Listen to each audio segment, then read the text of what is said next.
और ये हम लोगों की जानकारी में है कि जैसे ही चुनाव अन्य प्रदेश के समाप्त होंगे,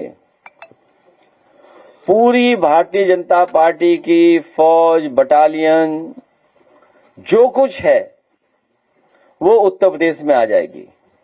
हम लोग दूर से ही देख रहे हैं कि अन्य प्रदेशों में जहां चुनाव चल रहा है वहां इलेक्शन कमीशन और बीजेपी मिलकर के क्या क्या काम कर रही है।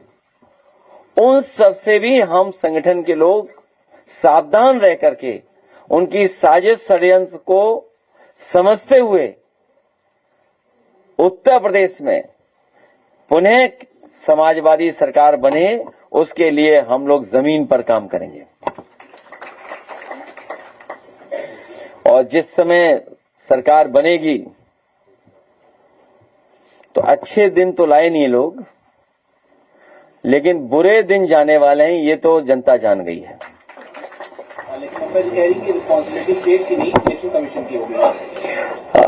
जिस समय चुनाव घोषित हो जाता है, ये नियम है और इलेक्शन कमीशन और उस समय अधिकारी इलेक्शन कमीशन के निर्देश मानते हैं।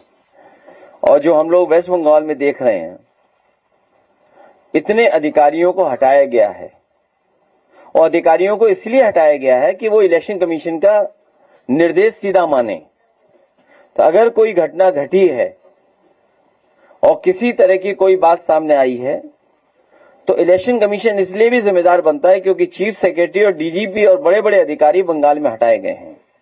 हमारा सवाल यहां ये बनता है कि पिछली बार जब यूपी का चुनाव हुआ था तो क्या इतने ही अधिकारी हटाए गए थे? और समाजवादी पार्टी ने लगातार शिकायत की थी अधिकारियों की कि ये अधिकारी भारतीय जनता पार्टी के एजेंट बनकर के काम कर रहे हैं। एक भी अधिकारी नहीं हटाया गया और बाई इलेक्शन बहुत करीब से हम लोगों ने देखा। हालांकि अब वो अधिकारी भी निराश हैं, भारतीय जनता पार्टी के भ्रष्टाचार की वजह से दुखी हैं, उनसे जो काम लिया जा रहा है उससे वो परेशान हैं, क्योंकि उनसे काम तो ले लिया लेकिन जो उन्हें न्याय देना था वो न्याय नहीं मिला उन्हें। उदाहरण के लिए फैजाबाद, एक अधिकारी पे बहुत आरोप थे, बड़े पैमाने पर आरोप थे और उस पर यही कह करके कि आपको सरकार से राहत मिलेगी, सरकार मदद करेगी, आप पूरी बेईमानी कराओ।